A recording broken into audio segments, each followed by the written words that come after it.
Well, right now, Nigel, this country is experiencing an energy crisis like we have never seen in our lifetimes. We are being told, as you've just said, the lights could go out as early as February next year, and at the moment the government haven't lifted the moratorium on fracking, and so we've got a limited number of options here. We can't continue to have energy coming into this country from despotic regimes that have proven to be unreliable. We need to become energy self-sufficient.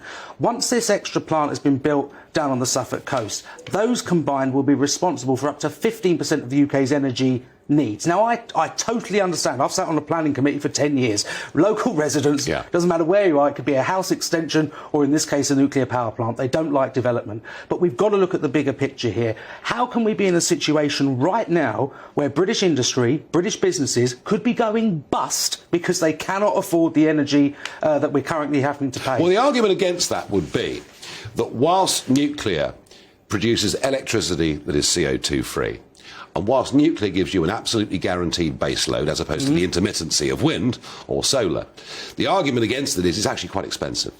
Yes, I appreciate that the initial capital costs are very expensive. But again, we've got to look at the longevity of it. The nuclear plant can last for many, many years. I live in Kent. Dungeness is not far from me. I've been there for donkey's years and has done a good job in supplying energy for this country. France has got a much larger portion of its energy supply coming from nuclear, and they're not in the position that we're in.